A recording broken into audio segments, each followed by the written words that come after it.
Okay, आज हम लोग यानी कि बात करेंगे 3 टॉपिक पे, Heisenberg uncertainty principle and Schrödinger wave equation and photoelectric effect.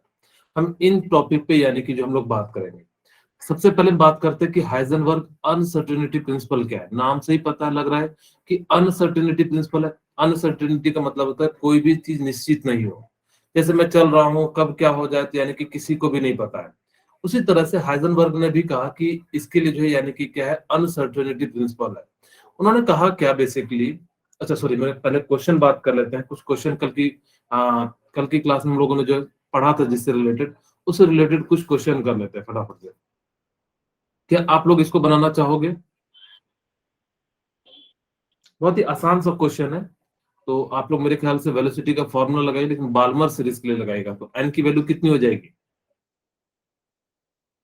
N की वैल्यू कितनी होगी, कोई बताना चाहेंगे? अरे लाया बल, टू। हाँ वेरी गुड, ठीक है। आप सीधे सीधे भी कह सकते थे, लाया बलमा पायल बड़े प्यार से, ठीक है। फिर उसमें मैंने बताया था नीचे में अल्ट्रावायलेट, फिर विजिबल, और फिर जो है इंफ्रारेड।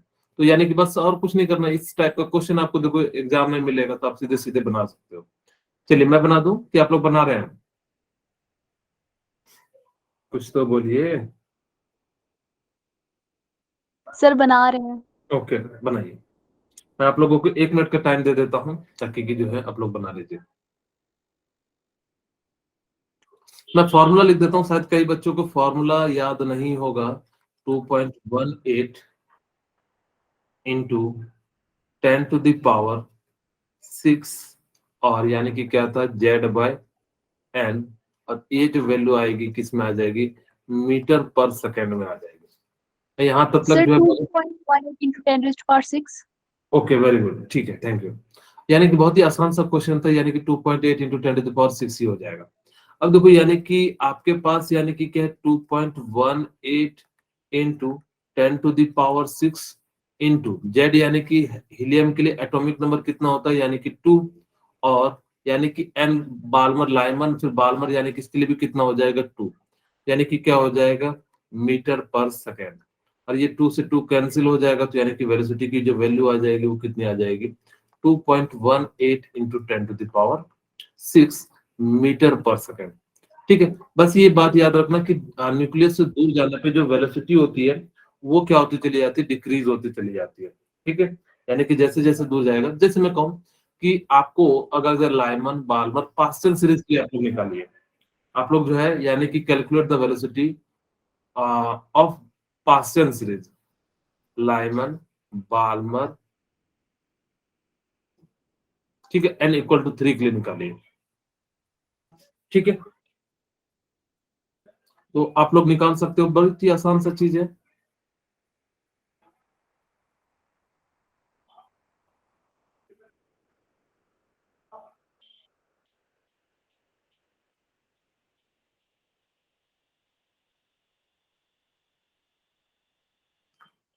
1.45 into 10⁶. थैंक यू बेटा, प्लीज। ठीक है, यानी कि 2.18 इंटू 10⁶ इंटू जेड, यानी कि जेड यहाँ पे तो हीलियम ही है, तो यानी कि 2। और यानी कि एन की वैल्यू कितनी हो जाएगी पास्कल सीरीज के लिए, 3। यानी कि कितना हो जाएगा, यहाँ से हम लोग जो निकाल सकते हैं, तो यानी कि कितना हो जाएगा, 0.7, 0.2, और यानी कि कितना हो जाएगा, इंटू 2 इंटू 10⁶। और इसको सॉल्व कीजिएगा तो यानी कि कितना आ जाएगा, 1.4, और यानी कि कितना हो जाएगा, 4 इंटू 10⁶ मीटर पर सेकेंड। तो वो खुद सोचो, यहाँ पे 2.18 है और यहाँ पे कितना है, 1.4। तुमने क्या कहा कि जैसे जैसे न्यूक्लियस से दूर जाएगा, तो यानी कि उसकी जो एनर्जी होती चली जाएगी, सॉरी वेलोसिटी जो होती चली जाएगी, वो क्या होती चली जाएगी, डिक्रीज होती चली जाएगी। अब देखो, ये सेकंड ऑर्बिट के लिए हमारे पास कितना था वेलोसिटी, 2.18, और थर्ड ऑर्बिट के लिए जो वेलोसिटी है यानी कि कितना, 1.4। बस आपको इतना याद रखना है कि जैसे जैसे दूर चलते चले जाओगे, वेलोसिटी की वैल्यू जो है कम होती चली जाएगी। तो देखिए ये वाला बताइए, calculate the total number of spectral line 6 excited state, यानी कि आपसे क्या पूछा, 6 एक्साइटेड। शायद आप लोगों को फॉर्मूला याद नहीं होगा। याद है आप लोगों को टोटल स्पेक्ट्रल लाइन निकालने का formula, N2 minus N1 into n2 minus n1 plus plus 1/2 divided by 2। ठीक है, यानी कि ये जो है फॉर्मूला था टोटल स्पेक्ट्रल लाइन। आपको कल की क्लास में बताया था कि नहीं बताया था? Yes, sir. हाँ, Yes, यानी कि स्पेक्ट्रल लाइन के लिए जो है ये फॉर्मूला है। तो आप इसको बनाइए, इसका जो क्या आंसर हो जाएगा।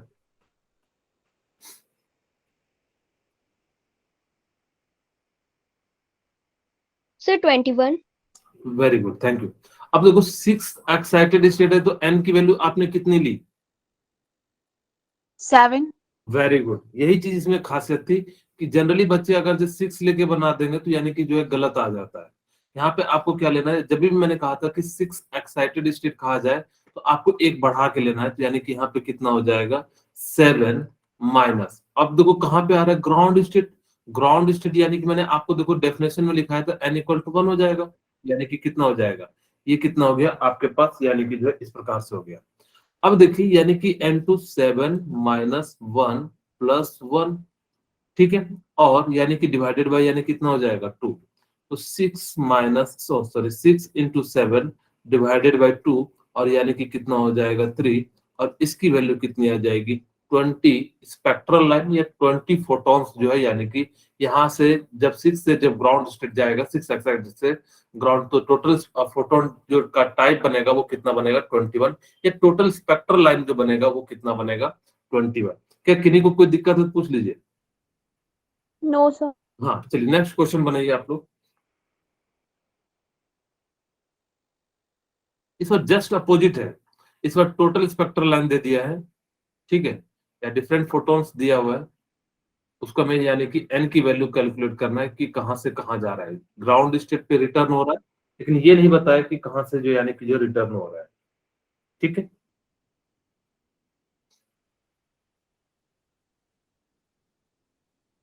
चलिए बना लिए।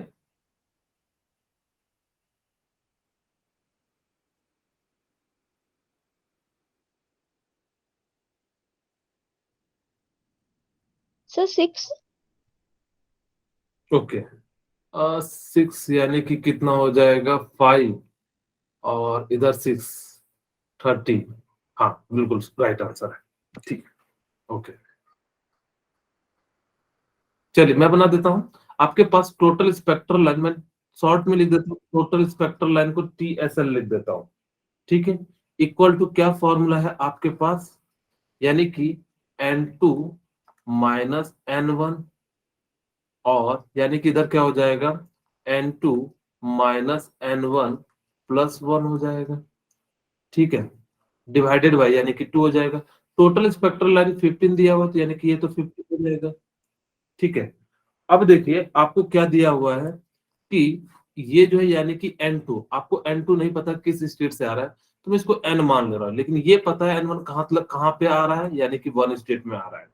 उसी प्रकार से यानी कि यहाँ पे क्या लिख सकता हूं कि n2 माइनस n1, यानी कि n2 की जगह पे n ले लिए, यहाँ पे 1 प्लस 1, ठीक है, यानी कि इक्वल टू 2। अब देखो 15 इक्वल टू कितना हो जाएगा n1 minus into n divided by 2, और मैं इसी चीज को लिखूं तो यहाँ पे मैं कैसे लिख सकता हूं कि n स्क्वायर, मैं आपके लिए जो है इस प्रकार से लिखता हूं n इक्वल टू 30। यहां तक किसी को कोई दिक्कत नहीं होगा मेरे ख्याल से, ठीक है। अब देखो अगर आपके सामने इस टाइप का इक्वेशन बन जाए तो आप प्रयास करना कि ऑप्शन में जो वैल्यू दिया हुआ हो ना, आप उसी को पुट करके देखना कि किसकी वैल्यू जो है, जैसे ऑप्शन दिया हुआ था, मैं लिख देता हूं 6 B 5 C 4 और D 8। सपोज करो कि ऐसा दे दिया, वहां पे थोड़े बहुत जो चेंज हो सकते हैं, लेकिन सपोज करो कि इस प्रकार से यानी कि क्या कर दिया है, यानी कि दे दिया गया n minus 1 equal to n equal to 30। अब एक एक करके पुट करना, भले मैंने यहाँ पे पहला ही दे दिया है, लेकिन अगर जिनको नहीं क्लिक कर रहा है तो वो क्या कर सकते हैं, क्वाड्रेटिक इक्वेशन को सॉल्व कर सकते हैं। कैसे, आप चाहो तो इसको लिख सकते हो n square minus n minus 30 लिख सकते हो। 30 को इस प्रकार से ब्रेक डाउन करो कि यानी कि जो है मल्टीप्लाई करने पे 30 आना चाहिए, और उसको जोड़ने या घटाने पे कितना आना चाहिए, यानी कि माइनस n आना चाहिए। तो मैं यहाँ से लिख सकता हूँ n स्क्वायर माइनस 6n और यानी कि प्लस 5n यानी कि माइनस 30। अब यहां से मैं क्या लिख सकता हूँ, n कॉमन ले लेता हूं तो यानी कि क्या हो जाएगा n माइनस 6, और यहां से क्या ले लेता हूँ 5 कॉमन ले लेता हूँ यानी कि n माइनस 6 इक्वल टू 0। और यहां से मैं क्या ले लेता हूँ n माइनस 6 कॉमन ले लेता हूँ, n minus 6 equal to n plus 5 equal to क्या हो जाएगा 0। एक n की वैल्यू क्या हो जाएगी 6, एक n की वैल्यू क्या हो जाएगी माइनस 5, और माइनस 5 तो हो नहीं सकता, तो राइट आंसर क्या हो जाएगा 6। लेकिन मैं कहूंगा कि आप ये तरीका क्वाड्रेटिक का यूज नहीं कीजिएगा, मेरी बात मानिएगा। मैं चाहूंगा कि आप लोग जो है ना, यानी कि देखो मेरे को पता है कि यानी कि इसमें कुछ ना कुछ वैल्यू रखने पे 30 आना चाहिए। किस चीज को पुट करें, अब सपोज करो कि ये हो सकता है डी में, तुम्हारे पास ज्यादा बड़ा कैलकुलेशन तो है नहीं, आराम से हम पुट करते और इसको जो है यानी कि क्या कर लेते यानी कि निकाल लेते। अगर आप इसको करते हो तो आपका 1 से 1.5 मिनट लग जाएगा, और जबकि आप पुट करते हो तो मेरे ख्याल से विद इन 30 सेकंड के अंदर जो है आप पुट करके जो वैल्यू निकाल लोगे। तो यानी कि आपके पास चॉइस है, जो भी आपको तरीका अच्छा लगे आप उसका यूज करके जो है यानी कि निकाल सकते हैं। ठीक है, मैं एक और क्वेश्चन दे देता हूं आप लोगों के लिए। यानी कि जो आपके पास एक फॉर्मूला मैंने बताया था 1 बाय लेमडा का, याद है कि नहीं याद है मुझे पता नहीं आप लोगों को। 1 by lambda equal to R H का जेड स्क्वायर, और यानी कि क्या था 1 बाय n1 का स्क्वायर माइनस 1 बाय n2 का स्क्वायर। मैंने आपको कहा था कि आर एच की जो वैल्यू है ना 912 एंगस्ट्रॉम का यूज करना। जिस मेरे पास क्वेश्चन देता हूं, find the wavelength, find the wavelength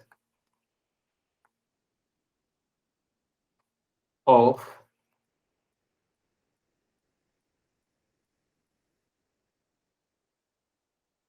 n22 and 422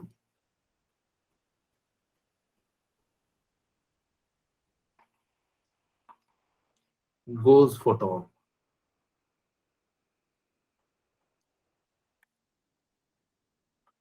ठीक है, अब आपसे सिंपली उसमें पूरा लैंग्वेज दिया रहेगा, मैं तो बहुत ही सिंपल फॉर्म में दे दिया, हो सकता है बालमर पास से नहीं सबका यूज करके बताए। अब देखो यानी कि आपको वेवलेंथ निकालना है, मैं सिंपली क्या करूंगा 1 बाय लैम्डा इक्वल टू, अच्छा आप लोग बनाना चाहोगे एक बार आप लोग ट्राई कीजिए, बहुत ही आसान से। मैं लेकिन कहूंगा कि आर एच की वैल्यू जो है कितनी लेना, सॉरी 1 बाय आर एच की वैल्यू जो लेना कितनी लेना, यानी कि जो है 9112 लेना। ठीक है, यानी कि जो है किसकी कितनी वैल्यू लोगे, यानी कि जो है 9112 ले लेना। सर जेड, कितना आगे बेटा, सर जेड के लेना इसमें। 4 मैं यहाँ पे दे देता हूँ हीलियम एटम, 4 हीलियम एटम। ठीक है, यहाँ पे आर एच की जो वैल्यू है 1 बाय आर एच की जो वैल्यू 9112। ठीक है, चलिए मैं बना दूं, चलिए मैं बना देता हूँ, क्योंकि मेरे को आज थोड़ा ज्यादा चीजें पढ़ानी है, 3 यूनिट पढ़ानी है। एक क्लास में से 2 यूनिट पढ़ा सकता हूँ, लेकिन मैं फिर भी आज जो है प्रयास कर रहा हूँ कि 3 यूनिट पढ़ाने पर। 17 मिनट हो चुके हैं, अभी हम लोगों ने कुछ भी नहीं पढ़ा है।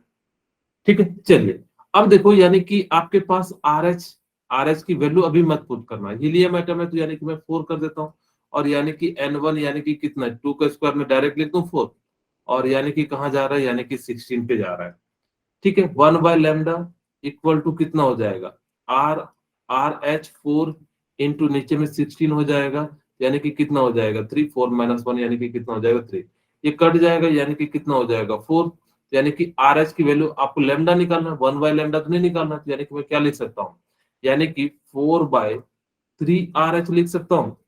ये बात सबको समझ में आ गई होगी, यानी कि मैं क्या लिख सकता हूँ लैम्डा इक्वल टू 4/3h। अब मैंने कहा था कि 1 बाय आर एच की जगह पे क्या लिख देना, यानी कि जो है 9112 लिख देना। 4 3 इंटू कितना हो जाएगा 912, और ये 3 से कट जाएगा तो यानी कि कितना हो जाएगा 304, और इसको मल्टीप्लाई करोगे तो यानी कि कितना हो जाएगा 1216 एंगस्ट्रॉम।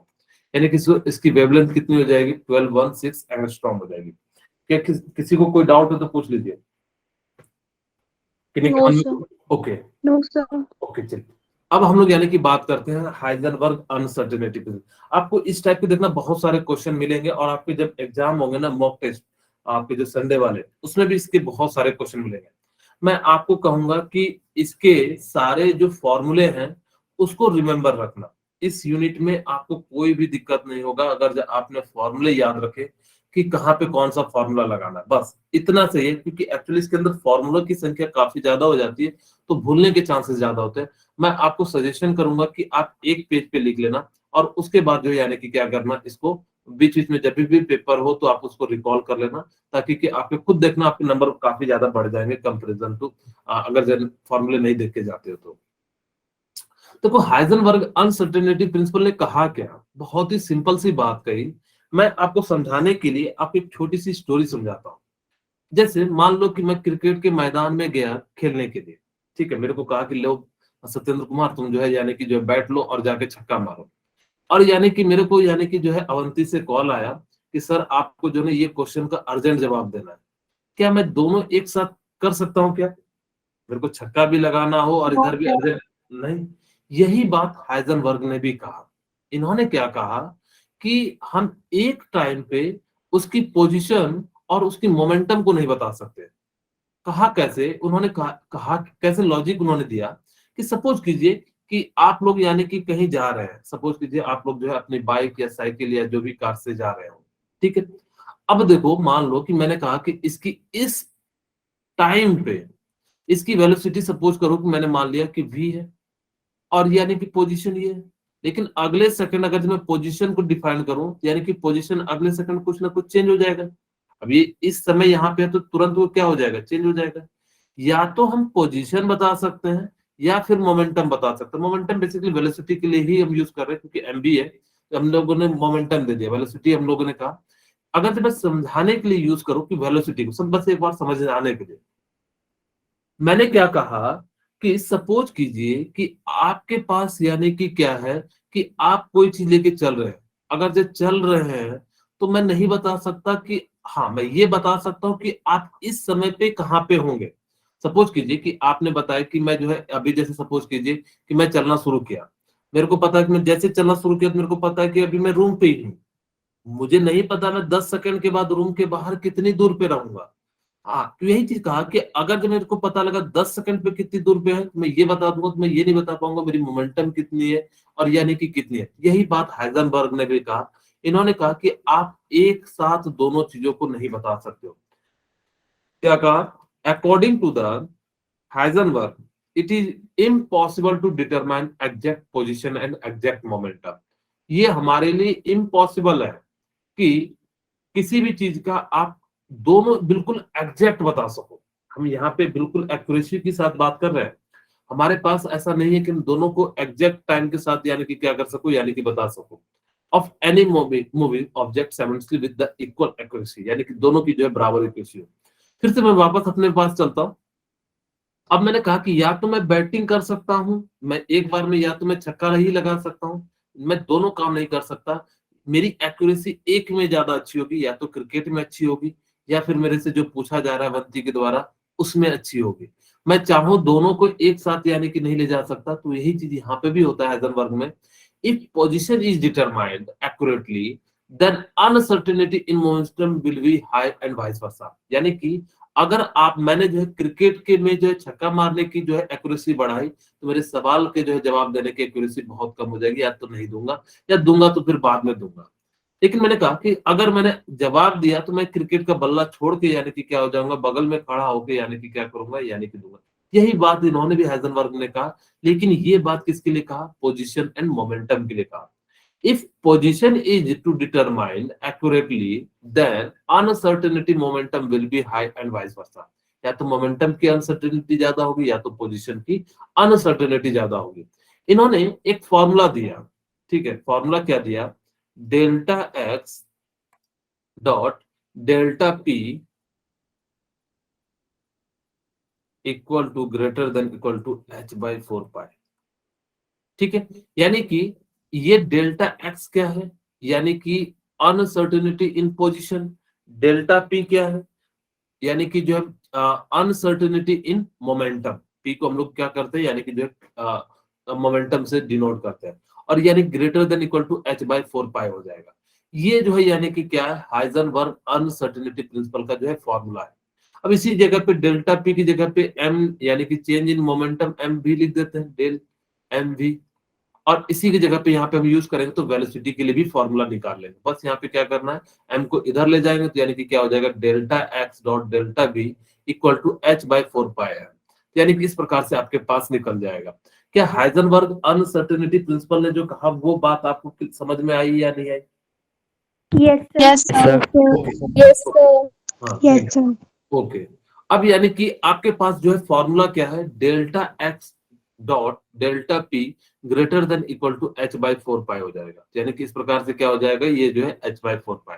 अब यहाँ पे डेल्टा एक्स क्या है, अनसर्टेनिटी इन पोजिशन, और डेल्टा पी क्या है, यानी कि अनसर्टेनिटी इन मोमेंटम, और डेल्टा वी इक्वल टू क्या है, यानी कि अनसर्टेनिटी इन वेलोसिटी। अब यानी कि मैं भी यहाँ पे निकाल देता हूँ ये फॉर्मूला कैसे आता है। आप लोग सोच रहे होंगे सर, मैं यहाँ पे जो पहले फॉर्मूला निकाल देता हूँ।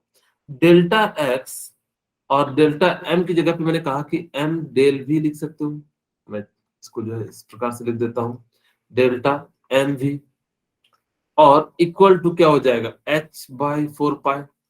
और मैं ये चाहता हूँ कि एम को इधर ले जाऊं, यानी कि ये क्या हो जाएगा, delta X delta V greater than equal to क्या हो जाएगा, एच बाई 4 पाई एम।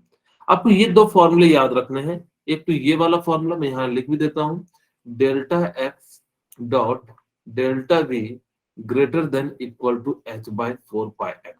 जब आपके पास न्यूमेरिकल हो ना तो आप इसको इक्वल मान लेना, तब वहां पे ग्रेटर देन की जरूरत नहीं है। आप सिंपली क्या मान सकते हो, इक्वल मान सकते हो जब भी आपके पास यानी कि जो है क्वेश्चन आएगा। ठीक है, तो यानी कि इस प्रकार से यानी कि हम लोग क्या कर सकते हैं, इनकी जो है वैल्यू निकाल सकते हैं। किन्हीं को अगर जो कोई दिक्कत है तो बताइए। ठीक है, हाँ अच्छा, एक और चीज, ये ना एक बार ना जेई मेंस में क्वेश्चन पूछ दिया था कि इसमें से कौन सा करेक्ट है। एक तो ये दे दिया था, एक ये दे दिया था, और एक ये फॉर्मूला दे दिया था। एक्चुअली एच यानी कि जो इसको कटे हुए को यानी कि क्या करते हैं, एच बाई 2 पाई से रिप्रेजेंट करते हैं। एक रिप्रेजेंट करने का तरीका हाइजेनबर्ग ने इस प्रकार से रिप्रेजेंट किया। तो हम लोगों ने क्या करा कि यहाँ पे एच बाई 2 पाई की जगह पे क्या लिख देंगे, यानी कि एच, और नीचे में 2 बच जाएगा, तो यानी कि क्या कर दिया, यानी कि 2 लिख दिया। ये एक क्वेश्चन में आया हुआ था, इसलिए जो मैंने इसको फॉर्मूले को लिख दिया है। ओके, यहाँ तक किन्हीं को कोई दिक्कत बताइए, किन्हीं के मन में कोई दुविधा? ठीक है, ओके, चलिए। अब यानी कि वही मोमेंटम वाला फॉर्मूला बताए। अब वो कहता है, if position is determined precisely it is only possible when delta P is infinity. यानी कि इसका मतलब क्या है कि अगर आपने पोजीशन को एग्जैक्टली बता दिया, यानी कि बिल्कुल एग्जैक्टली बता दिया, तो यानी कि चेंज इन इसका क्या हो जाएगा, यानी कि करीब करीब 0 हो जाएगा। ये तभी पॉसिबल हो जाएगा जब ये क्या हो जाएगा, मोमेंटम जो यानी कि क्या हो जाएगा, इन्फिनिटी होगा। यानी कि एक चीज अगर आप सही बताते हो तो दूसरी चीज जो है बिल्कुल गलत ही आंसर आएगा, यानी कि उसकी प्रोबेबिलिटी नहीं है कि आप जो है सही से बता सको। यही बात इन्होंने कहा। फिर उन्होंने यही कहेगा कि if momentum is determined precisely then जो है यानी कि क्या हो जाएगा, पोजीशन क्या हो जाएगा, यानी कि इनफिनाइट हो जाएगा। यानी कि उसको हम लोग नहीं बता सकते। दोनों में से आप क्या कर सकते हो, एक साइमल्टेनियसली दोनों के दोनों को सही नहीं बता सकते। आप एक पॉइंट पे एक ही चीज को बता सकते हो। जैसे मैंने कहा, एक पॉइंट पे मैं क्रिकेट खेल सकता हूँ, या फिर एक पॉइंट पे यानी कि जो है क्वेश्चन का आंसर दे सकता हूँ। दोनों में साइमल्टेनियसली नहीं दे सकता। ठीक है, थर्ड पॉइंट यानी कि ये ऊपर वाला जस्ट ऑपोजिट है। Very high energy of photon momentum change of electron will also very high। अब जिसकी एनर्जी ज्यादा होगी उसकी फोटोन की यानी कि चेंज की एनर्जी भी क्या हो जाएगी, बहुत ज्यादा हो जाएगी। ये कोई बड़ी बात नहीं थी, यानी कि इस प्रकार से।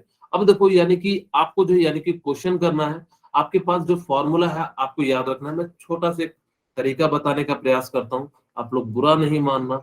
ठीक है, जैसे मेरे पास, ठीक है, delta X delta P greater than equal to H by 4 pi. और ठीक है, अब देखो, मेरा एक दोस्त था, उसका नाम था पीयूष। अब मेरे क्लास में भी शायद पीयूष है, मैं नाम चेंज कर देता हूँ। पी से और कोई नाम आता है, प्रमोद। प्रमोद है इस क्लास में? प्रवीण। ओके, नहीं मैं नाम नहीं लेना चाहता, क्योंकि एक्चुअली नहीं तो बुरा लग जाएगा किसी को। तो मैं पीयूष और प्रवीण किसी का नाम ले लेता हूँ, मैं यहाँ पे प्रमोद ले लेता हूँ। ठीक है, अब प्रमोद बेचारे के पास क्या था, एक्स था। ये सॉरी, ये किसी गर्ल्स का नाम हो जाएगा प्रमोद। यहाँ पे हम लोग प्रमोद यहाँ से भी याद रख सकते हो कि किसी भी आप दोस्त के नाम से वो उसके एक्स था, और इसके इक्वल टू क्या हो जाएगा, एच बाई 4 पाई। यानी कि बेसिकली वैसा कोई लॉजिक नहीं है, लेकिन मैं आपको एक बार बताने के लिए एक्स है किसी का पी, तो यानी कि greater than equal to H by 4 pi हो जाएगा। ठीक है, जैसे आप लोगों के कई सारे होते हैं, तो यानी कि उस प्रकार से आप लोग इसको याद रख सकते हो। नहीं याद है तो यानी कि आप लोग इसको रट भी सकते हैं, यानी कि जो है यहाँ पे मैं प्रमोद हटा देता हूँ, ये तो मेरा प्रमोद सीनियर है, वो मेरे को बहुत मारेगा। ठीक है, तो यानी कि delta X dot equal to delta P greater than equal to H by 4 pi हो जाता है। ठीक है, यानी कि इस प्रकार से हम लोग क्या कर सकते हैं, यानी कि जो है इसको लिख सकते हैं। ओके, चलिए आपको इसके रिलेटेड अब क्वेश्चन कराता हूं ताकि कि आपको जो है पता लगे। कहते हैं if uncertainty position 0.33 picometer, picometer का मतलब कितना होता है, 10 टू द पावर -12 होता है। ठीक है, of electron, then calculate the velocity. अब आपके पास यानी कि क्या है कि मान लो कि आपके पास फॉर्मूला क्या है, कोई बताना चाहोगे? डेल्टा एक्स, प्रमोद का कोई Dot delta ठीक है, यानी कि greater than equal to H by 4 4 pi. लेकिन मैंने कहा कि जब आपके पास क्वेश्चन हो ना, तो आप इसको क्या ले सकते हो, यानी कि इक्वल ले सकते हो, यानी कि हम लोग क्या करेंगे, एच बाय 4 पाई ले लेंगे। ठीक है, अब लेकिन हमारे पास मोमेंटम तो पूछा नहीं है, यानी कि हमसे क्या पूछा है, वेलोसिटी पूछा है। तो डेल्टा एक्स डॉट यानी कि क्या हो जाएगा, एम डेल भी लिख देता हूँ, क्योंकि मास यानी कि तो कभी चेंज उतना होता नहीं, तो यानी कि 4 पाई। ठीक है, अब यानी कि क्या हो जाएगा, इस प्रकार से इसको मैं इधर ले चलता हूँ, यानी कि क्या हो जाएगा, delta X equal to delta V equal to H by 4 pi. मैंने पहली बार था इसलिए इसको करके दिखा दिया, अब इसको मैं वैल्यू को पुट कर देता हूँ। डेल्टा एक्स यानी कि जो अनसर्टेनिटी इन पोजिशन दिया हुआ है, कितना दिया हुआ है, 0.33 into 10 to the power -12 picometer दिया हुआ है, मीटर में हो गया। आपको डेल्टा वी निकालना है, और h की वैल्यू आपके पास पता होती है 6.6 इंटू 10 टू द पावर -34 होता है। ठीक है, और यानी कि हमारे पास क्या हो जाता है कि 4 इंटू 3.14, मास ऑफ इलेक्ट्रॉन कितना हो जाएगा, 9.1 into 10 to the power -31 KG. ठीक है, अब यानी कि इस प्रकार से आप क्या कर सकते हो, यानी कि जो है आप लिख सकते हो। ओके, किन्हीं को कोई दिक्कत है? अब मैं बता रहा हूं कि आप ऐसा नहीं करना कि सबको जो है मल्टीप्लाई करना शुरू कर देना। मेरी बात ध्यान से सुनना कि आप अप्रोक्सीमेट का यूज करना। अगर आप इसको पूरे को कैलकुलेट करोगे ना, मेरा यकीन मानो तो आपकी जो है खत्म हो जाएगी, यानी कि कहानी। मैं सबसे पहले थोड़ा और सिंप्लीफाई कर देता हूं ताकि कि आप लोगों के लिए, क्योंकि आपके पास एग्जाम में समय मिलते हैं एक क्वेश्चन को करने के लिए 1 मिनट के करीब करीब।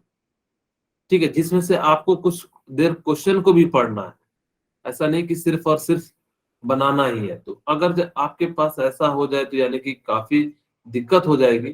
तो मैं इसीलिए जो है आप लोगों को छोटी छोटी बातें बताता हूँ, जिससे आपके पास यानी कि जो है कैलकुलेशन करने में आसान हो।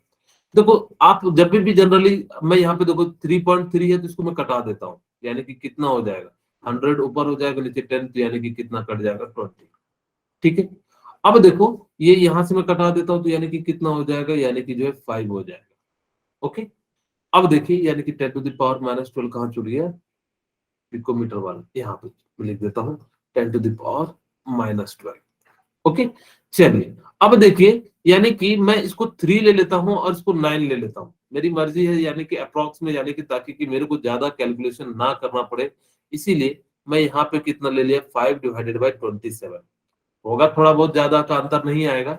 अब देखो ये कितना हो जाएगा, 9 माइनस 15, ये 12 -12 और -3 यानी कि प्लस होकर -15 हो जाएगा, और यहाँ पे +15 हो जाएगा। तो अगर जब +15 करोगे तो यानी कि कितना आ जाएगा वेलोसिटी, यानी कि जो है आपके पास करीब करीब कितना आ जाएगा, 19।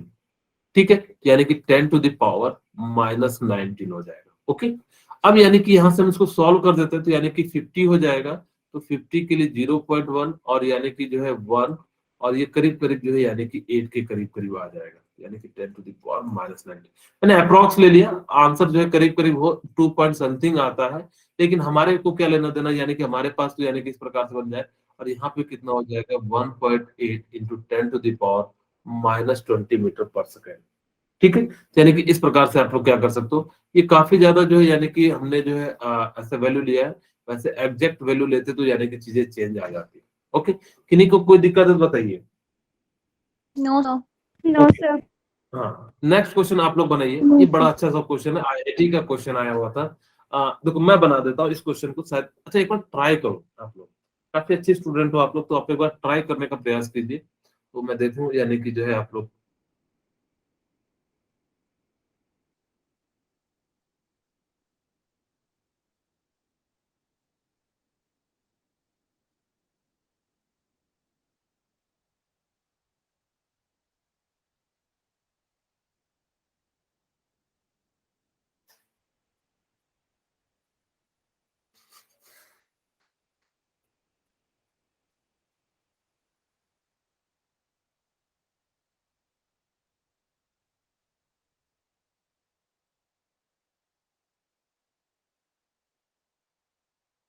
बना लिए? अच्छा, आप लोगों को समझ में आ रहा है या Option नहीं आ B. रही question? Praveen, Option B. Option B, okay. Sir, option B. Prakshit, okay Prakshit, So option okay Kajal, okay option B, Sir, option B. Okay thank you. चलिए अब मैं बनाता हूं आप लोगों के लिए। यानी कि अब वो कहता है कि आपके पास जो फॉर्मूला है वो क्या है, delta X dot delta we यानी कि इक्वल टू एच बाई 4 पाई लिख दूं,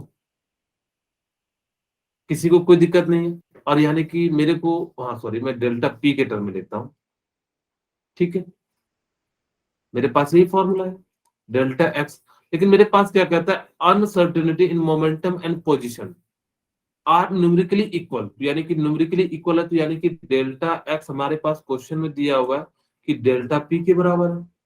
मैं क्या डेल्टा एक्स की जगह डेल्टा पी लिख दूं? आप कहोगे सर डेल्टा एक्स की जगह ही क्यों नहीं लिखोगे पी की जगह? क्योंकि हमें जो यानी कि डेल्टा वी निकालना है, अगर जो एक्स लिख दूंगा तो यानी कि वी नहीं आएगा, इसीलिए मैं यहाँ पे डेल्टा एक्स की जगह पे डेल्टा पी पुट करूंगा, तो यानी कि कितना हो जाएगा, डेल्टा पी का स्क्वायर। ये बात समझ में आ गई? Yes, sir. yes sir.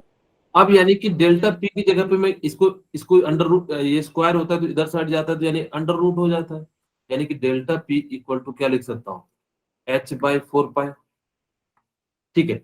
और डेल्टा पी की जगह पे मैं क्या लिख सकता हूँ, M del V equal to क्या हो जाएगा, एच बाय 4 पाई।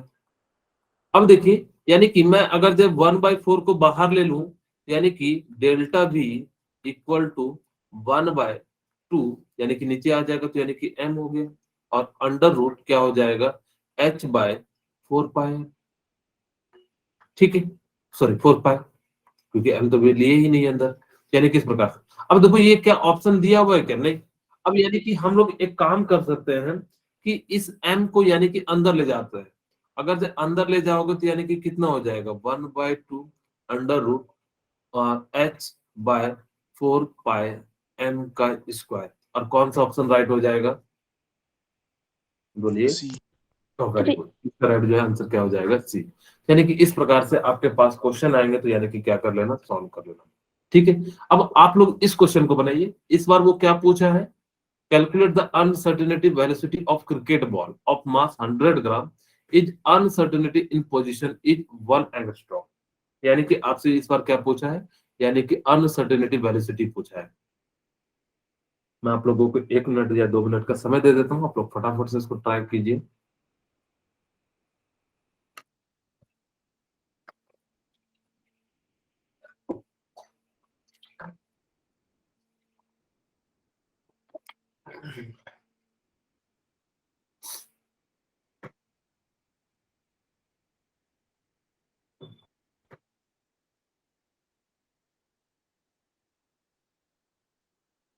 मैं फॉर्मूला लिख देता हूँ, कई बच्चों के फॉर्मूला नहीं आता होगा। डेल्टा एक्स मुझे वेलोसिटी की टर्म में चाहिए, तो delta V equal to H by 4 pi F, ठीक है।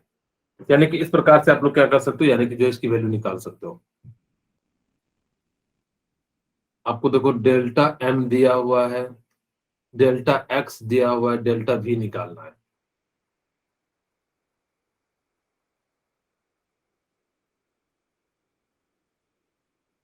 मैं तो मतलब बैठे बैठे कुछ नहीं, बस टाइम पास के लिए जो है ऐसे कर देता हूं, ताकि मैं सीधे सीधे पुट कर दूं। ओके पायल, 5 × 10⁻⁻24। ओके चलिए, अब देखो यानी कि मैं h की जगह पे क्या लिख दूं, 6.6 × 10⁻⁻34 और 4 × 3.14 इंटू, यानी कि मास कितना दिया हुआ है, 100 ग्राम। आप इसको ना केजी में कन्वर्ट कर लेना, ठीक है, जब भी लेना मास केजी में लेना, यानी कि जो इसको ऊपर मल्टीप्लाई कर देता हूँ 1000 से, ठीक है। और यानी कि किस में हो गया, ये मास हो गया, और हमारे पास डेल्टा एक्स कितना है, यानी कि 1 एंगस्ट्रॉम, यानी कि 10⁻⁻10। क्या इतनी सी बात किसी को कोई दिक्कत है तो बताइए यहाँ पे, ठीक है, किन्हीं के मन में कोई दुविधा? अब मैं यहाँ पे जो है इनकी वैल्यू दिए दिए हैं, तो यानी कि हम लोग जो है इसको कैलकुलेशन कर लेते हैं, कैलकुलेट कर लेते हैं। अब देखो मैं इसको अप्रोक्सीमेटली 3.2 ले लेता और 3.2 ले लूंगा तो यानी कि इसको अप्रोक्सीमेटली मैंने 2 ले लिया। अच्छा 2 पॉइंट समथिंग होता है लेकिन मैंने इसको 2 ले लिया। अब देखो यानी कि अब मैं यहाँ से क्या कर दूंगा तो यानी कि 2 से कटा दूंगा तो यानी कि कितना आ जाएगा 2 आ जाएगा। यानी कि अब देखो यानी कि ये 20 से 20 कैंसिल हो जाएगा और यानी कि अब हमारे पास क्या हो गया 1/2 और यहाँ से कितना हो जाएगा 10 टू द पावर -34 इंटू, अब यहाँ से ऊपर जाएगा तो यानी कि कितना आ जाएगा 10 टू द पावर -10 इंटू 10। ठीक है, अब देखो ये प्लस में है तो यानी कि क्या हो जाएगा यानी कि 9 हो जाएगा। अब यानी कि जो ये 9 हो गया तो यानी कि अगर जो आप इस माइनस सॉरी प्लस हो जाएगा, ये 9 हो जाएगा और इसको 9 में से घटाओगे तो कितना आ जाएगा 1/2 यानी कि कितना हो जाएगा 23 25 सॉरी, यानी कि 10 टू द पावर -25 हो जाएगा।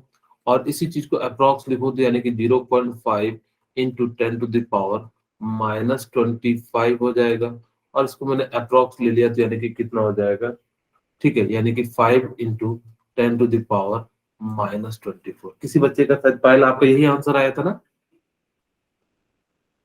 पायल का? Yes, sir. Okay thank you. ठीक है, यानी कि इस प्रकार से आपको इस क्वेश्चन का आंसर बताना था। किन्हीं को कोई दिक्कत है तो बताइए।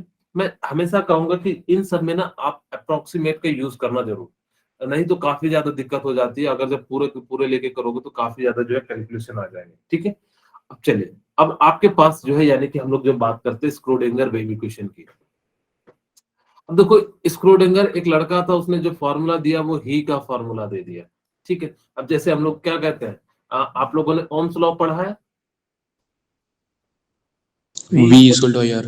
हाँ, V equal to I R. हम लोग कहते थे वीर का फॉर्मूला है, जो इस सवाल को बनाएगा वो वीर कहलाएगा। तो इसी प्रकार से ये जो स्क्रोडिंगर था यानी कि जो है ये जो लड़का था, इसलिए इसने कौन सा फॉर्मूला दिया, ही का फॉर्मूला दिया। अब उसने कहा कि भाई दोनों साइड यानी कि अब स्क्रोडिंगर है, नाम में ही कुछ अलग है, तो उसने कहा कि भाई कुछ अलग जोड़ दो। उन्होंने इस प्रकार से जोड़ दिया और कहा कि मैं टोपी पहनता हूं, तो उसने टोपी पहन लिया। तो यानी किस प्रकार से उन्होंने जो फॉर्मूला दिया। स्क्रोडिंगर वेव कहता क्या है ये चीज समझना जरूरी है। देखो जो बात हाइजेनबर्ग नहीं समझा पाए दुनिया को, वो किसने समझाया, स्क्रोडिंगर वेव इक्वेशन ने समझाया। स्क्रोडिंगर ने कहा कि मैं एक वेव का इक्वेशन बनाऊंगा, उसमें क्या होगा कि सारी चीजें जो है यानी कि पता लग जाएगी। जैसे इस समय के अनुसार से आप देखो किसी भी ट्रेन को आप पता कर पाते हो कि ये इस समय कहाँ पे होगी, उसकी स्पीड चाहे कुछ भी रहे। आप देखो तो यानी कि वो बिल्कुल काफी हद तक 100% तो नहीं कहूंगा, लेकिन 70 to 80% यानी कि चांसेस ज्यादा रहती है कि वो जो बिल्कुल सही बताए। जैसे आप लोग कभी बार जो है ट्रेन में गए होंगे तो आप लोग ने देखा होगा NTES national train enquiry system में, यानी कि हम लोग क्या करते हैं यानी कि पता करते हैं कि कहाँ पे ट्रेन है और कितने बजे जो हमारी प्लेटफॉर्म पे आ रही है। ये सारी चीजें उस समय के लिए काफी ज्यादा डिफिकल्ट थी, लेकिन जैसे ही स्क्रोडिंगर वेव ने यानी कि क्या करा, अपना ही वाला फॉर्मूला दिया। उन्होंने बेसिकली किया क्या कि वेव को ही यानी कि क्या करा, डबल डिफरेंशिएट किया। तो देखो यहाँ पे एच कैप का मतलब होता है हैमिल्टनियन ऑपरेटर।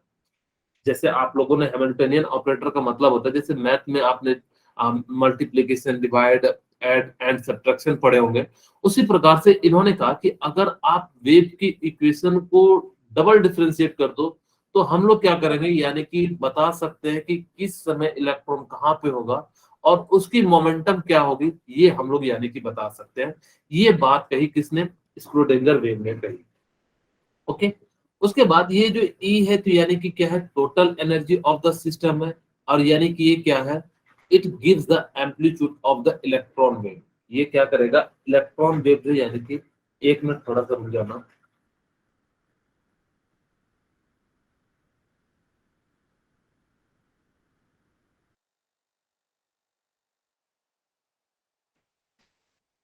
ठीक है, यानी कि इन्होंने क्या कहा कि जैसे ही हमारे पास यानी कि क्या होगा, जब वेव का अपर जो लूप होगा, उसको उन्होंने कहा कि पॉजिटिव वेव इक्वेशन लेना या वेव फंक्शन लेना।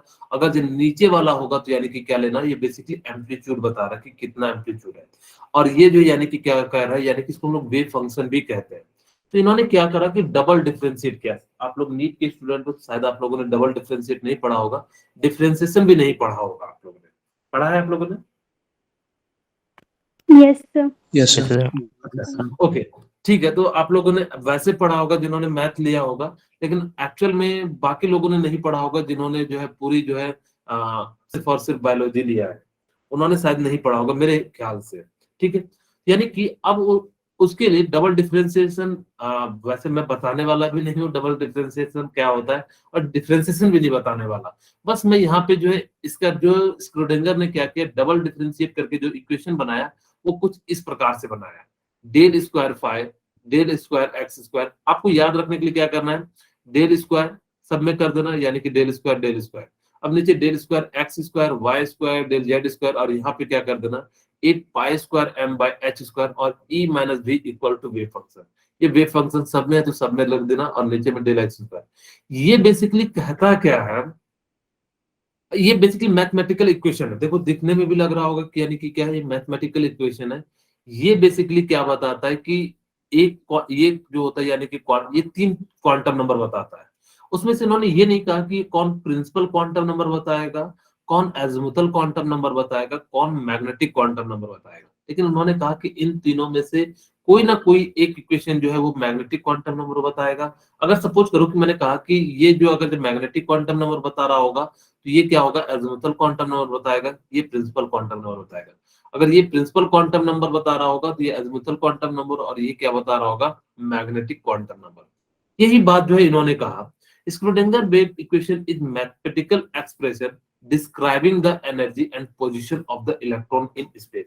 यानी कि ये क्या करेगा, यानी कि स्पेस में उसकी क्या पोजीशन है और उसकी क्या एनर्जी है, इस चीज को किसने बताया, यानी कि स्क्रोडिंगर वेव ने बताया। इन्होंने कैसे बताया, इस इक्वेशन को यानी कि ही वाले इक्वेशन को क्या करा, डबल डिफरेंशिएट कर दिया, और डबल डिफरेंशिएट करने के बाद जो ये आया।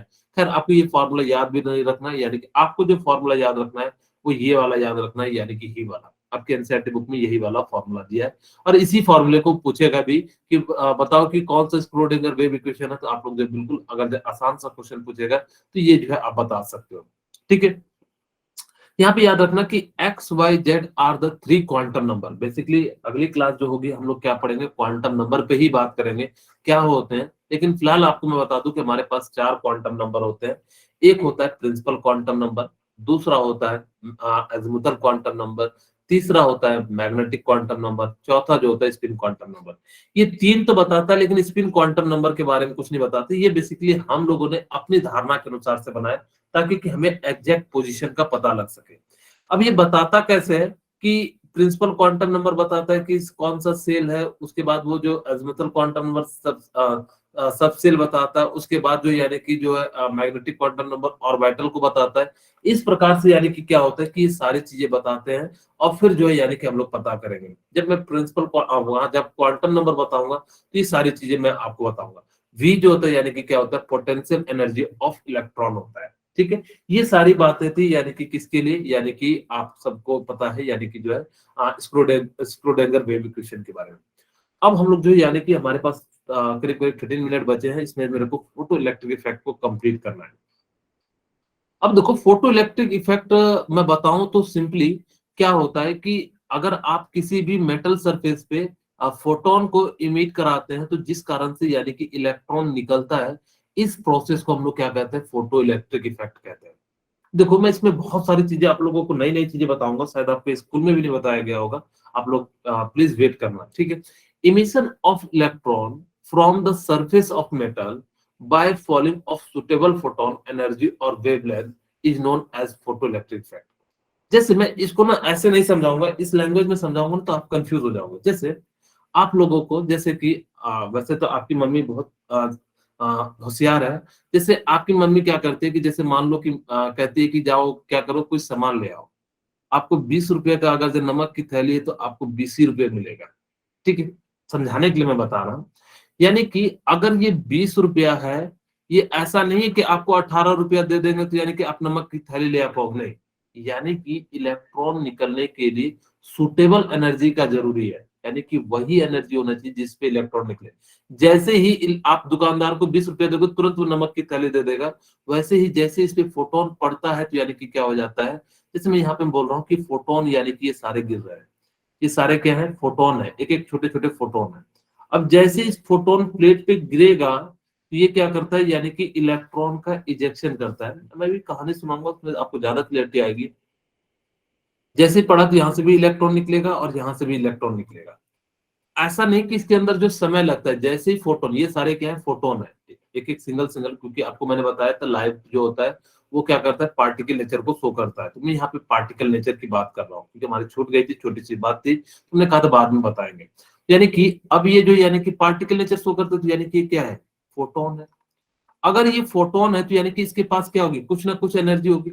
और ये जो प्लेट बना होता है ना, सीजियम का बना होता है। आप लोगों को पता है हमारे जो सोलर प्लेट होते हैं वो किसके बने होते हैं, सीजियम प्लेट के बने होते हैं। क्यों? क्योंकि यहाँ से आसानी से इलेक्ट्रॉन क्या हो सकता है, निकल सकता है। अब जब ये फोटोन इस प्लेट पे पड़ेगा तो यानी कि क्या करेगा, इलेक्ट्रॉन को इमिट करेगा। इसीलिए अब वैसे ये पॉजिटिव है तो इसको हम लोगों ने क्या नाम दे दिया, इमिटर का नाम दे दिया। अब ये जैसे इलेक्ट्रॉन निकलेगा, सॉरी कैथोड है, ये निगेटिव है, और ये जो है यानी कि क्या है, पॉजिटिव है। ठीक है। अब यानी कि जैसे ही हमारे पास यानी कि क्या होगा कि इलेक्ट्रॉन निकलेगा, तो यानी कि किधर की ओर जाना पसंद करेगा, पॉजिटिव की ओर। ये जो है किधर की ओर चले जाता है, यानी कि इस डायरेक्शन में जो है चले जाता है। और यहाँ पे आके क्या हो जाता है, सर्किट एक कंप्लीट हो जाता है। और ये जो फिनोमिना होता है यानी कि क्या हो जाता है, फोटो इलेक्ट्रिक इफेक्ट होता है। आपको यहाँ से क्वेश्चन तो पूछने वाला है नहीं कि आप कहोगे सर मेरे को यहाँ से क्या क्वेश्चन पूछेगा, क्या नहीं, ये बिल्कुल भी यहाँ से आपसे क्वेश्चन नहीं पूछेगा। लेकिन आपको ये पता होना चाहिए कि फोटो इलेक्ट्रिक इफेक्ट क्या है। फोटो इलेक्ट्रिक एक फिनोमिना होता है जिसमें हम लोग लाइट को क्या करते हैं, किसी मेटल के सरफेस पे स्ट्राइक कराते हैं सुटेबल एनर्जी के साथ। ऐसा नहीं कि किसी भी एनर्जी के साथ, तो सुटेबल एनर्जी के साथ अगर जो स्ट्राइक करोगे तो इलेक्ट्रॉन इमिट होगा। और अगर जो इलेक्ट्रॉन इमिट होगा तो एक साइड यानी कि क्या बनेगा, पोटेंशियल डिफरेंस बनेगा। और पोटेंशियल डिफरेंस के कारण हम लोग क्या करेंगे, यानी कि जो बैटरी को चार्ज कर लेते हैं, फिर हम लोग जो है उसको क्या कर लेते हैं, अपने यूज में जो है यूटिलाइज कर लेते हैं। इस फिनोमिना को हम लोग क्या कहते हैं, फोटो इलेक्ट्रिक इफेक्ट कहते हैं। लेकिन देखो ध्यान से, इसमें मैं बहुत सारी छोटी छोटी बातें बताता हूँ वो समझाने के लिए। मैंने कहा कि आपकी मम्मी ने कहा कि जाओ, यानी कि जो है क्या करो कि जो है 20 रुपये दिया, और यानी कि 20 रुपये में जो है यानी कि सपोज करो कि मैं दूध की थैली ले लेता हूँ। ठीक है, नमक से ज्यादा अच्छा रहेगा कि दूध की थैली। पता नहीं दूध 20 रुपए की थैली में कोई आता भी नहीं है, तो कितने में आता है, 50 रुपए में आता है ना, मैं 50 रुपए Yes. दी। यानी कि जो मैं 50 रुपीज ले लेता हूँ। अब आपकी मम्मी ने क्या कहा कि 50 रुपीज दिए, और यानी कि जो है क्या करो कि 50 रुपीज में ही ले आओ। अब ये अगर कम देंगे तो क्या यहाँ से आप दूध की थैली लेके आ पाओगे क्या, नहीं। यानी कि आपको कितना चाहिए, 50 चाहिए। 50 से ज्यादा होगा चलेगा, कोई दिक्कत नहीं। अभी मैं समझाऊंगा। अब आपकी मम्मी ने क्या करा, 50 रुपीज दिया, और 50 रुपीज का ही यानी कि क्या करके जो है सामान लेके आए। आप उतने खुश नहीं होगे, यार जितना का जरूरत था उतना ही दे दिया। लेकिन आपके मामा आए या कोई मेहमान आए, अब देखना, जब भी आप लोगों के, अब शायद आप बड़े हो गए होंगे तो अब उतना ज्यादा नहीं, लेकिन जब छोटे होंगे तो आपके जब कोई भी रिश्तेदार आते होंगे तो यानी कि आप देखना तुरंत पानी लेके जाते होंगे कि जैसे मेरे मामा आए, चाचा आए, जो भी है, ताकि कि वो आपको चाचा जो है खुशी खुशी अगर से आपको क्या करते थे, कुछ दे देते थे। अब जैसे मान लो चाचा ने मंगाया यानी कि कुछ, या किसी ने, मामा ने कहा कि जाओ मेरे लिए जो है एक ये ले आओ, कुछ भी ले आओ। जैसे सपोज करो कि मैं क्या कहूँ कि उन्होंने कहा कि मेरे लिए जो है कपड़े ले आओ, तो वो क्या करेंगे, 50 रुपए का कपड़ा है तो वो आपको 100 रुपए दे देंगे। ठीक है। यानी कि जो ये वाला जो एनर्जी है 50 रुपीज, या 50 रुपीज की जगह पे दूध की थैली के लिए जो है उन्होंने क्या दे दिया, यानी कि 100 रुपीज दे दिया। ये 50 रुपीज तो यानी कि वर्क फंक्शन हो गया, यानी कि इतना रुपया तो चाहिए ही चाहिए, यानी कि दूध की थैली लाने के लिए। उसी प्रकार से कुछ ना कुछ एनर्जी, या क्या यहीं से आवाज आ रही है अपनी क्लास से, क्लास से ही आवाज आई थी क्या? Yes, sir. Okay sir sorry, मेरा माइक ऑन हो गया था। ओके ओके, कोई बात नहीं बेटा, ठीक है। यानी कि एक्चुअली क्या होगा कि मैंने क्या कहा कि सपोज करो कि मेरे पास, यानी कि क्या कहा कि जो मेरे मामा ने यानी कि क्या करा, 50 रुपीज एक्स्ट्रा दे दिया। ये 50 रुपीज तो आपको क्या होगा, एनर्जी यानी कि कंज्यूम हो जाएगा। इस एनर्जी को हम लोग क्या कहते हैं, वर्क फंक्शन कहते हैं। ठीक है। यानी कि ये वाली जो एनर्जी, जितनी रिक्वायरमेंट चाहिए थी इलेक्ट्रॉन को निकालने के लिए, उस एनर्जी को हमने क्या नाम दे दिया, यानी कि वर्क फंक्शन का नाम दे दिया।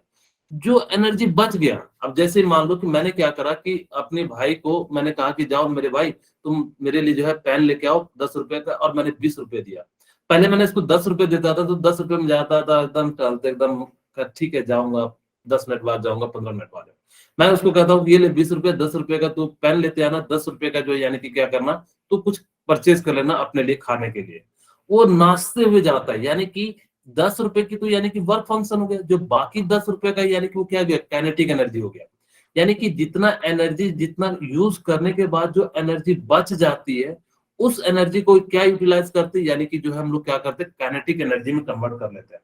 उसी प्रकार से जैसे ये आपको यहाँ पे कुछ ना कुछ एनर्जी चाहिए इलेक्ट्रॉन निकालने के लिए, उस एनर्जी को वर्क फंक्शन एनर्जी कहते हैं। और अगर जो आपने उससे ज्यादा एनर्जी दे दी, जो वो किस फॉर्म में आ जाएगी, यानी कि काइनेटिक एनर्जी के फॉर्म में आ जाएगी। उस एनर्जी को हम लोग यानी कि काइनेटिक एनर्जी कहते हैं। यानी कि हमने ई एनर्जी दिया और वर्क फंक्शन यानी कि कुछ ना कुछ एनर्जी तो इसमें लग गया इलेक्ट्रॉन को निकालने में, और बाकी जो एनर्जी बच गई उसको हम लोग क्या कहते हैं, काइनेटिक मैक्स एनर्जी कहते हैं, यानी कि के ई मैक्स। अब कहोगे सर के ई मैक्स क्यों लिखा जाता है, क्योंकि जब भी निकलेगा आउटर मोस्ट सरफेस का इलेक्ट्रॉन निकलेगा और उसकी स्पीड जो है उस समय के अनुसार से सबसे ज्यादा होगी पूरे सरफेस की। अब आपके मन में आएगा कि सर ठीक है, मैं ये तो समझ गया कि आपने कहा कि एक कुछ एनर्जी लगेगी, उस एनर्जी को हम लोगों ने वर्क फंक्शन एनर्जी कह दिया या थ्रेशोल्ड एनर्जी कह दिया, बाकी जो एनर्जी बच जाएगी इलेक्ट्रॉन उतना तेजी से निकलेगा। हम लोग सर यहाँ पे सीजियम प्लेट क्यों यूज करते हैं? एक्चुअली सीजियम प्लेट इसलिए यूज करते हैं क्योंकि हम सीजियम जो होता है यानी कि हाई आयनाइजेशन एनर्जी, यानी मतलब जिसकी लो आयनाइजेशन एनर्जी होती है, ये आसानी से इलेक्ट्रॉन को इजेक्ट कर देता है। इसीलिए आपके जो सोलर प्लेट होते हैं वो किस चीज के बने होते हैं, यानी कि सीजियम के बने होते हैं। सीजियम के साथ सिलिकॉन, या सिलिकॉन की क्वांटिटी आजकल ज्यादा हो गई है, तो यानी कि सीजियम से रिलेटेड जो है बनाया जाता है। ओके, ये बात आप लोगों को शायद समझ में आ गई होगी। अब हम लोग यानी कि जो है बात करते हैं इसके जो कुछ जनरल टर्म होते हैं। वर्क फंक्शन, इसको मैं एक और नाम से भी जाना जाता है, यानी कि किस नाम से जाना जाता है, थ्रेशोल्ड एनर्जी। ठीक है, थ्रेशोल्ड एनर्जी। थ्रेशोल्ड एनर्जी कौन सी एनर्जी होगी, जितनी एनर्जी आपको चाहिए इलेक्ट्रॉन को निकालने के लिए, तो minimum amount of energy required by to eject the electron from the surface of matter, it is also known as a threshold energy. इसी को हम लोग क्या कहते हैं, यानी कि थ्रेशोल्ड एनर्जी। जैसे मैंने कहा कि अगर जब मेरे को 10 रुपए का पेन लाना है, तो 10 रुपए तो चाहिए ही चाहिए, उस एनर्जी को हम लोग क्या कहेंगे, थ्रेशोल्ड एनर्जी या वर्क फंक्शन कहेंगे। थ्रेशोल्ड फ्रीक्वेंसी किसे कहेंगे, minimum frequency required to eject electron known as threshold frequency. अब जो वर्क फंक्शन के अंदर जो फ्रीक्वेंसी आएगी, उस फ्रीक्वेंसी को हम लोग थ्रेशोल्ड फ्रीक्वेंसी कहेंगे, और यानी कि जो वेवलेंथ होगी यानी कि क्या होगी, उसको हम लोग क्या कहेंगे, थ्रेशोल्ड वेवलेंथ कहेंगे। याद रखना, फ्रीक्वेंसी क्या होनी चाहिए, मिनिमम होनी चाहिए, क्योंकि आपको पता है जितनी फ्रीक्वेंसी मिनिमम होगी यानी कि एनर्जी उतनी कम होगी। आप लोगों को याद हो वेव में मैंने बताया था कि क्लासिकल गाड़ी X U V in my range. ठीक है, शायद आपको याद है कि नहीं पता नहीं। यानी कि इस प्रकार से मैंने बताया था, मैंने कहा था नीचे की ओर जाने पे वेवलेंथ इंक्रीज करता है, लैम्डा की वैल्यू इंक्रीज करता है। ठीक है, ऊपर की ओर जाने पे एनर्जी इंक्रीज करता है। ठीक है, यानी कि ऊपर और आपको मैंने कहा था E इक्वल टू क्या हो जाएगा, एच म्यू, यानी कि फ्रीक्वेंसी भी इधर साइड क्या हो जाएगा, इंक्रीज करेगा।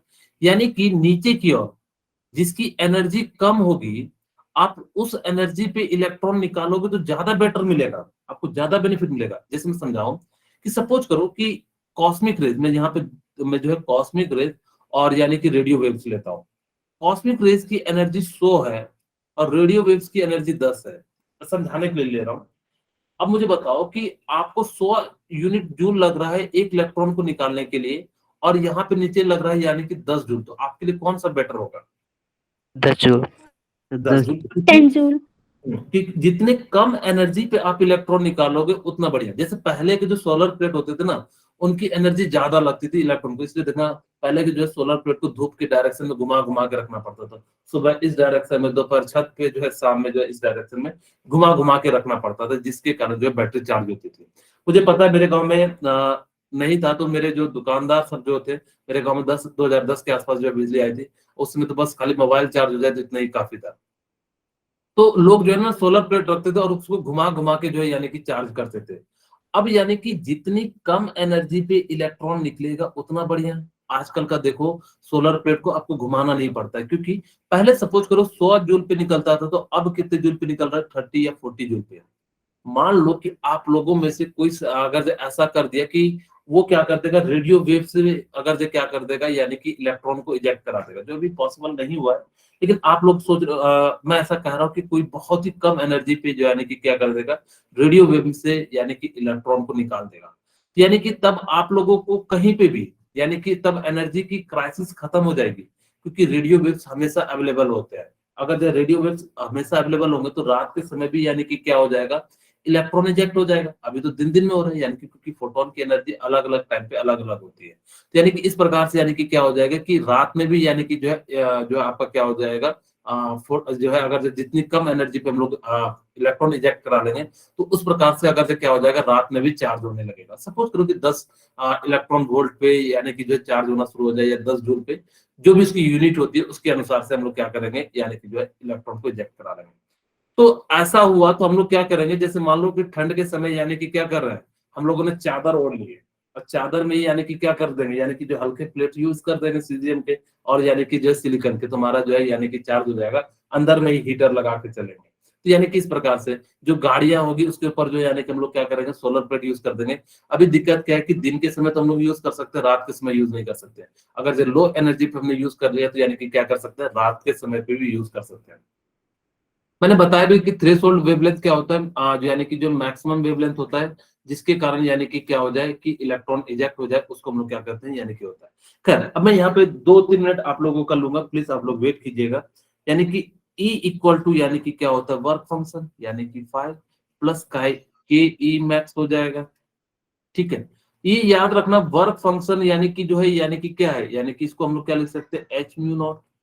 इसको एक और तरीके से आप क्या लिख सकते हो, H C by lambda not.